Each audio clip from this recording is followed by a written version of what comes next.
Three, two, all right, we're on. All right, we are live. Well, thank you guys for making it today. I believe this is our fourth pair design session with certified educators in our series. Things have been going great so far. We've covered some interesting features, and today I believe we are covering scrambling the order of questions and multiple choice options. So that's a feature that I believe both of you had voted on in our features list. So it'll be great to get your insights on this. So what we're going to do, I don't know if you had a chance to watch any of the previous pair design videos. If not, no biggie.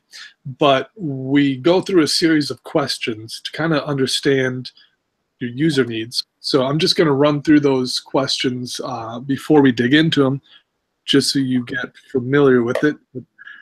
Let me share my screen real quick so you guys can read along. All right. Can you guys see my screen? Yep. Awesome. So for the user needs, the first question is simply why? Why do you need this? Followed by what do you need to achieve with this? So some of these questions may get answered by the previous questions, but I'm just kind of trying to dig as deep as possible. So if we do answer most of it in the first couple questions, that's okay. If not, we're going to keep kind of going through these. The next question is, what additional features do you need in it? Where should it be located? So what would be an intuitively placed location to find it? And it could be multiple locations too. It doesn't just have to be one. And then how should it work and look? So that question is generally when we would try to dive into the actual design of it if we had time. May or may not today because it is a half-hour session, but if we don't, I will begin designing it in the next 1 to 2 weeks, most likely. And when I do, I'll be posting stuff in the community design channel so that you guys can give kind of feedback and we can make iterations based on that feedback. So before we kind of dig into the first question, I just want to stress that there really is no right or wrong answer. I really want you guys to just give your honest opinions on why you need this, and even if you feel it's different than what other teachers may need, that's okay. So question one is, why do you guys need the ability to scramble order of questions and multiple choice options? I'll let either of you jump in. Go for it. Okay, I'll jump in. One of the big things is that because of at least for me, I sit in table groups, and a lot of the kids will see what somebody else is putting into their particular question, and they'll just copy it. So that by scrambling the questions, they even if they copied somebody else's answers, they're copying the wrong answer. I want to know what they know, not what somebody else knows. So that's kind of the same reason for scrambling the answers and for scrambling the questions. The secondary reason is that when they want them to do what I call an upgrade and redo it, I don't want them to memorize what the correct answer might have been, and so that they actually have to read everything. The next time they go through it, the questions are in a different order, the answers are in a different order, but that's kind of an optional thing. So not all the time, but some of the time I just want their individual work. Awesome. Cool. Makes a lot of sense. I think for me, coming from the Moodle LMS, which we're just giving up, and we're moving to Schoolbox, and Schoolbox doesn't have as many quiz features, so I'm going to keep using Formative. We had, along with question bank, so you could pick a random number of questions or a specific number of questions from a set question bank and then mix it up. So you could have every student in the class sitting a slightly different assessment, which was pretty cool. But I think, like Dawn was saying, just to be able to have students actually giving their own answers and not just copying keystrokes or clicks that they can see elsewhere, but also going into retrieval practice. For me, that spaced intervals of revisiting something after a couple of days, and then after a week, and then after 2 weeks, and just trying to move that knowledge from short-term and working memory into long-term memory in the schemas. And if the questions are easily able to be scrambled and the answers can be scrambled, then again, the students aren't just memorizing particular answers in an order or particular like responses. Like, I know that this test is going to be a B, A, B, C, D, whatever order it is. So I think to be able to get into that deeper learning is probably why I was after it. Okay. So you mentioned something about a question bank, which is kind of interesting. We did have question banks listed as one of the features on the list, in addition to a separate feature that relates to the question bank, which was an automated formative builder. I know those are different than today's focus, but are those something that are interest to you, and did you happen to vote for those? I think I did vote for the question bank. Again, because with Moodle, I did see the value of it, because you could set up, like, we could have multiple teachers setting up a bank of, say, 100 questions and then assign a quiz of 20 questions to our classes. And in theory, every student gets a totally different looking test or quiz, but we're still testing the same things.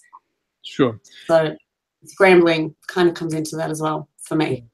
Does a automated formative builder that kind of builds off of a question bank as well as the scrambling of questions, so that every student could have individually scrambled formatives that have kind of, some of the questions are completely different? Is that something that's of interest to you as well, informative? That sounds It'd be cool. I don't know how to work with your tracking, but that'd come back down to your users of making sure that all the questions they're putting in there are kind of on the same level or have the same value. So, for example, the tracking perhaps could take place where, I'm just thinking off the top of my head, but let's say you have a little input box where you have to choose the standards that you're using, and choose the number of questions that should be given for each standard, and maybe the number of questions total for the formative. You choose maybe the difficulty level, things of that nature, so that maybe it's the same difficulty across the board for all the students and the same standards, but they each get, or some of them get different questions, and maybe there's a button that says scramble, all questions. So no question, even if there happens to be a couple repeat questions, none of them are all at the same number 3, for example. Yeah. That sounds like it would be something that'd be interesting to you. Yep. Okay. Yep. Okay, so let me just make a quick note. While I'm writing this down, David, if you have any questions, feel free to jump in. If not, just give me a second. So, oops, automated. Let me go there.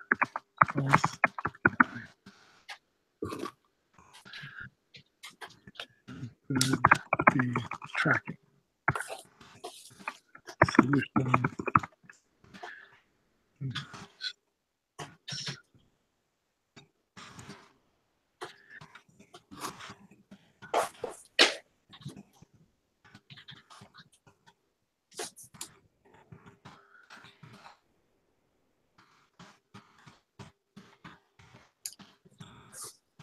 Okay, I think I captured that. Let's scramble.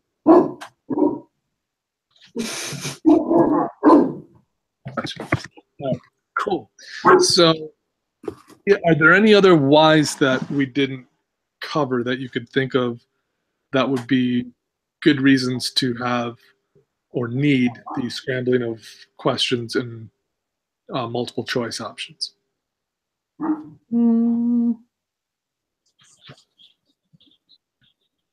It's okay if there isn't. No, it works for me what's there right now. So Okay. Cool. So what do you need to achieve, I think, might have been explained already, which is this one's fairly simple. It's simply just moving the order of the question and the multiple choice options, scrambling, kind of self-explanatory. So I think we've got that. Are there any other things that we'd need to achieve that you can think of, or additional features that would be useful in this? one possible one would be throwing in an other option, so that I don't know if you've ever seen that, where that there's a multiple choice and you can put other, so then students could actually say, well, I don't like any of those answers. It's kind of a weird looking question, but I've seen it done sometime. It's a kind of an off the wall idea though, but. Sure. So throwing an other option for their answers, you're saying? Yeah. Okay. Where they can then input something, not just select other. Yeah. It's an interesting idea. Yeah, I like it. All right. And can you guys think of any other possible features that would be useful in this? Yeah, if you can link it to a question bank, that'd be the bomb. And when you're thinking question bank, are you thinking link to a question bank that you create or import? Yeah. Okay. Both. Like, we've seen so many awesome formatives being shared already, and to be able to grab stuff that other people have done and put it together with stuff that I've done, and then randomly generate the quiz from that would be pretty cool. Yeah, because but also if I've built up a unit and I'm entering, say, like my plan next year for Year 9 World War I unit is to enter 10 questions every week as a rolling revision for the students. And imagine we're going to have 100 questions by the end of the term. Yeah. But obviously I'm not going to want them to do every single question every single week. Sure. So being able to put them in a bank and then say, again, yeah, I want 50 questions, go for it, would be pretty cool. That sounds awesome. One thing that comes to mind with this is I'm assuming that the automated builder / question bank would be separate from scrambling, meaning it should inherently scramble. You should have to click something. Yeah. Exactly. Yeah. Okay. Okay. So need to click scramble. Was all are in same order by default. Okay. And let's see, I'm thinking, would it be useful to have an unscramble button so that, excuse me, so that when you are perhaps doing a class review, maybe like you have the class, kind of going along in each question, reviewing it together, should they go back into? That would be really cool. Okay. Because then the students can just go in order. Right.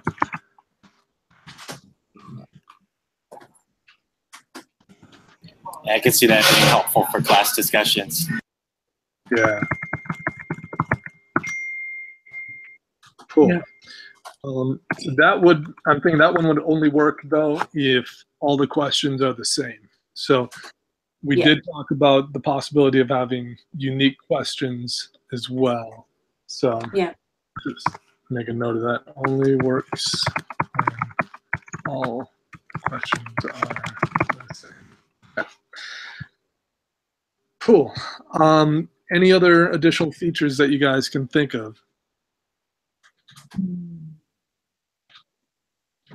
So when we're talking about pulling questions in, like one of the things that could happen is that if you had, for example, I had 3 different formatives that I've done on states of matter, but I want like 4 questions from this one and 2 questions from that one and 6 questions from the third one, and being able to pull those questions and just merge them into a different one. Sure. So I think the question bank and the automated builder is going to be kind of a real in-depth call. So I'd really like to invite you guys into that. But we do have, I mean, I could take some notes on this, but I would like to do kind of a dedicated call for that as well. So would you guys be interested in one of those in the upcoming weeks? Yeah, for sure. Okay. Sure. Awesome. So let's see. For the scrambling of questions and multiple choice options, where would it be most intuitive to place this for you guys? And like I said, it could be multiple locations. I would probably say that the first choice is, you know, when you click on the assign button for a formative, and then all the switch tabs that are there, I would say there would be an option there that says Scramble questions, and then another tab that says Scramble answers, so that you could choose one or both. Awesome. Scramble questions tab, or what's it, button, and I am not spelling well today. Okay. Okay.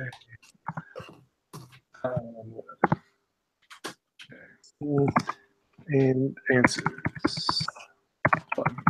Okay. Yeah, because just scrambling the answers is enough to mitigate a lot of the copying.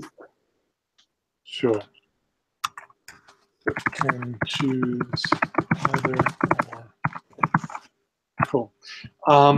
So do you feel that that one location is sufficient, or should there be any additional locations for ease of use?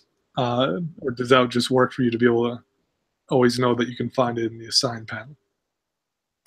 Because that would be the logical place for me, because when you're trying to assign it to a class, that setting option is where you would go to.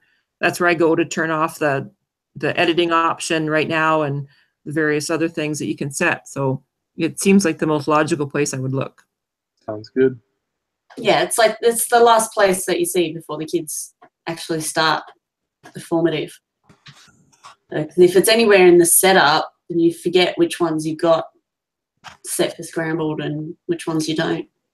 Sure. So do you feel that once you've set it, should there be any visual indicators elsewhere in the product that remind you of what you've set up? So for example, perhaps you're in the dashboard and you see your list of formatives. Would you like some sort of indicators knowing like this formative has scrambled questions, or is that like a picture of a little whisk or something? A little whisk. I was mixing like Scrambled eggs. Just scrambled eggs. It's breakfast time. Yeah, I would say some sort of icon beside the formative to say that you've scrambled something. Okay, so this would be helpful in the dashboard. I was joking about the whisk. I like it though. Really clever. I'm keeping that note there. Okay, so and would it be useful likewise inside of the formative after you've closed the assign panel to see something, say in the live responses view, you could see icons, not just for perhaps scrambling question order and the options, the answer options, but anything. Like, do you think having certain icons to show assigned settings is important? I think it'd be helpful. Okay. Sometimes you're in a hurry and you forget things, and just having that visual reminder would be pretty good. But also, I take a lot of screenshots to put in my portfolio, and so having screenshots of how I had things set up like this year, so when I look at it next year, I can go, oh, that's right, I had those settings for that particular formative, or I scrambled this on these dates but didn't scramble it for the other ones. That'd be pretty cool. Okay. And Don, do you feel that having settings or setting icons in the live responses view would also be useful? Yeah, because you may realize, oh, wait a minute, I forgot I didn't scramble this and I want it scrambled. So you can, before they go kick into it, you go, hold on a second, and you go turn it on.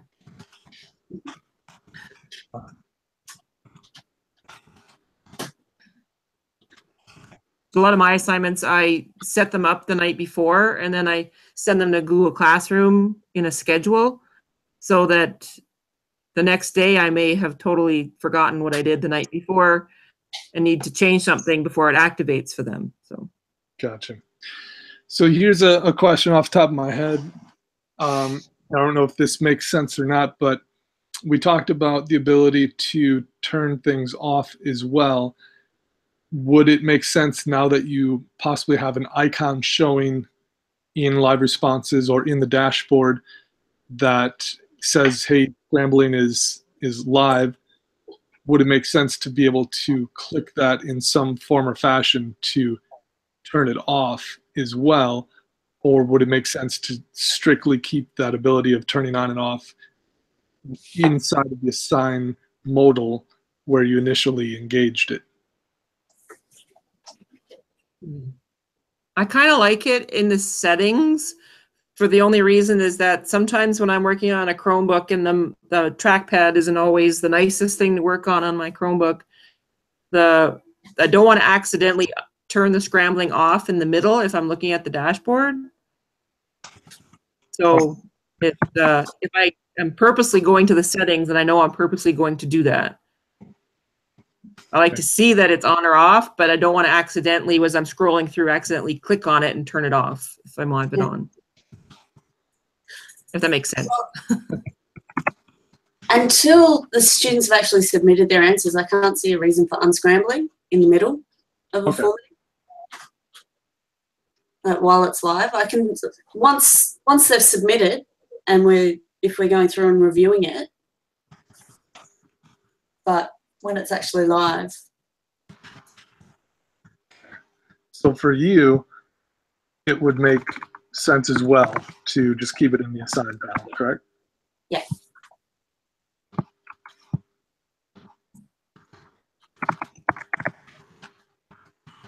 Awesome.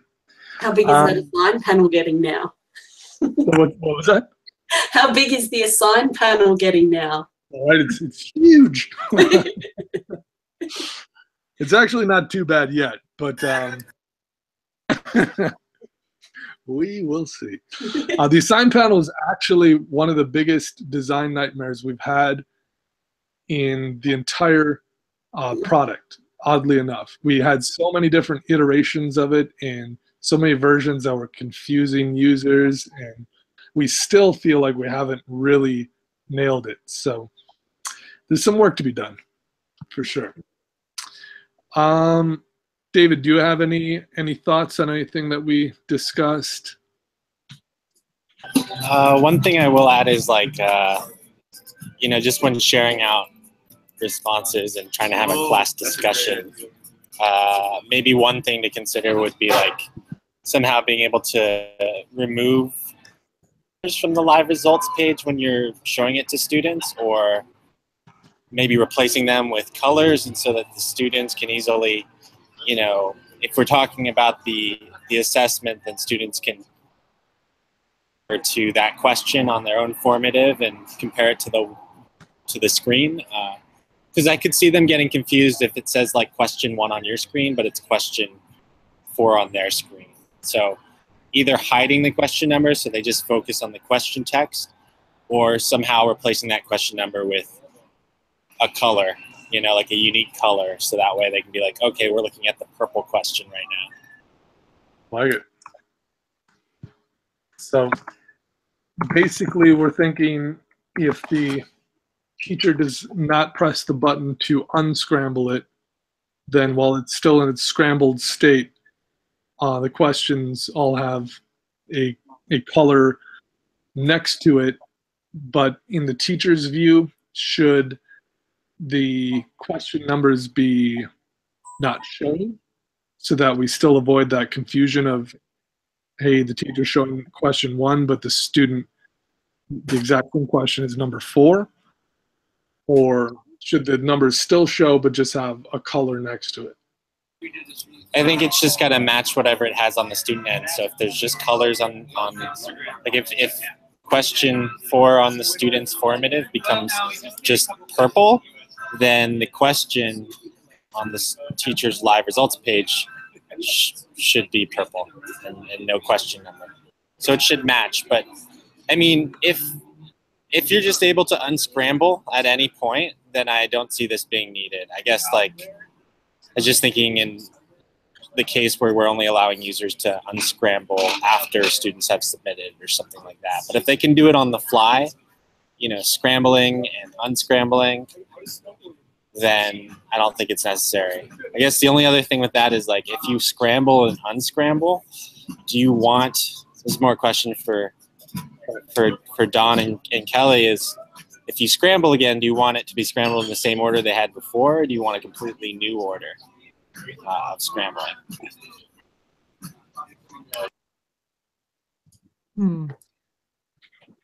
Well, see, I think for me that comes back to that unscrambling when something's live, because if you unscramble it, then students are going to be scrolling through to find the ones that they hadn't answered yet from when they were in scrambled order. So yeah, I would say do that too. When you unscramble it, it's done, and you're just kind of taking it out. Yeah, yeah. So that's another thing. I probably wouldn't do it until everything was submitted. So you wouldn't want to re-scramble. It's probably not necessary. No. Okay, so then I do think something like I had mentioned might be necessary, you know, like aligning what the student has on their screen and what you have on your screen. Because I know, you know, some people definitely do, you know, have those mid-moment discussions where they're showing their live results page before students submit. Sure.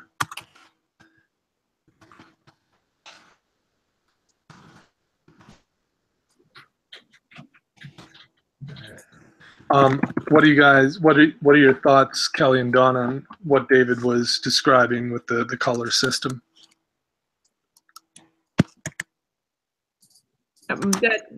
It's a nice idea as long as you have a limited set of questions, because if you get into a longer question set, then the colors start to become harder to distinguish, because then you're doing shades of colors, and is it full magenta, or is it just 2 hexadecimal numbers off and it looks different on 2 different screens? So what would you think of if we did something like visual icons instead of colors? Well, you could do a combination. You have like the color background and then like a little star, or smiley face, or squares and rectangles, and so then that opens up more, because it could be you'd have your red square and your purple square and your blue square, and so then you would be able to limit the number of colors. And also for our students who are colorblind, oh, good point. Good point. Having the symbols.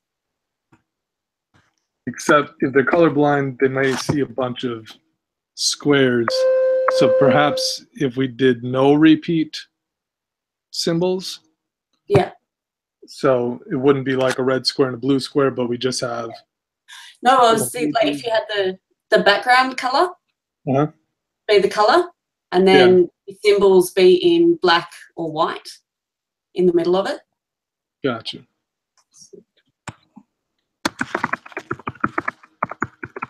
So, because then if they're looking for squares, for example, there's going to be a limited number of squares within that. And so you say, okay, we're looking at the blue square and that question is on militarism. right. So then we can find the squares and find the question. Gotcha. Do you guys find that it's necessary to go down this path, or would it be just as helpful just to be able to hide the question number, so you can be like, you can just tell students, like, we're focusing on this question where you're multiplying 4 times 6, or just, you know. Is it that worth... would probably be what I'd end up doing anyway. I like pretty colors, but I would probably just refer to the actual question. Exactly. So this may not be After all of that. then. Okay. Put it in the wish box. Sure.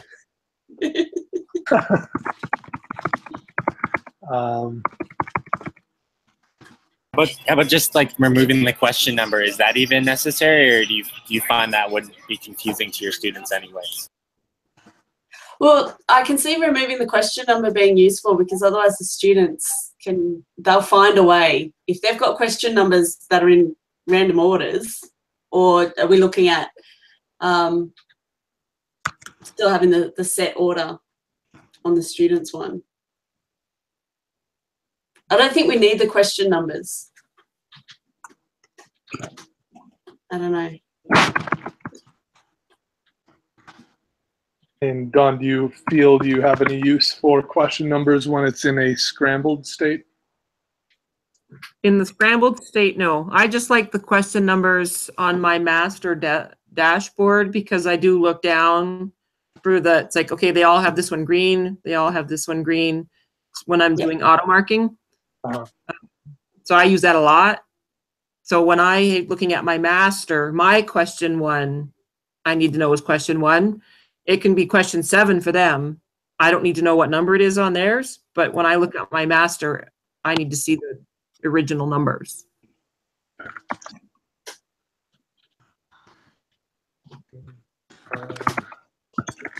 Okay, so we're pretty much out of time, so I don't want to keep you guys too much longer. I guess I just want to reiterate for this topic right here that we're discussing about symbols, colors, and not being needed. If it is in a scrambled state and you happen to be doing a mid-assessment review of a specific question before you've pressed unscramble, because you both are waiting to unscramble until the formative is done, are you guys are saying you are okay with just referencing the question text to the class and having them scroll through the formative to find the question you're referencing? That you were saying that will work for you, right? We don't need to. Yeah. Okay. Yeah, because the more I think about it, the more I think the colors and shapes are going to be a distraction for some of our kids.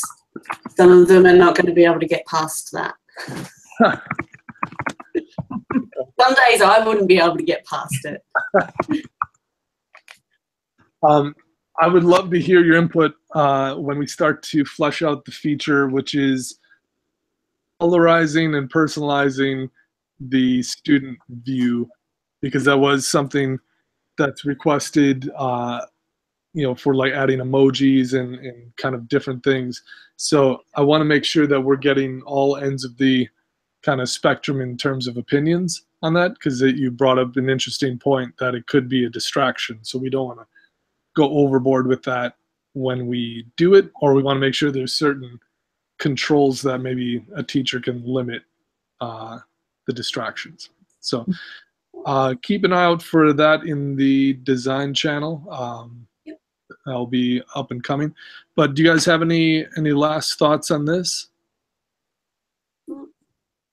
No. One thing, guys, is our design session about personalizing the student environment was pretty awesome. So definitely recommend you check out that topic.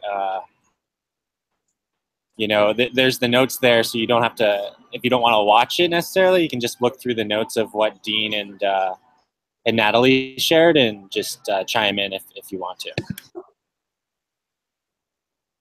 Awesome.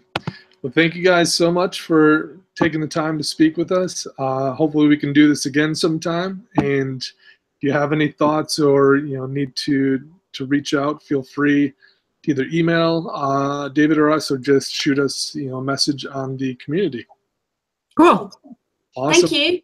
Thank you. Talk to you later.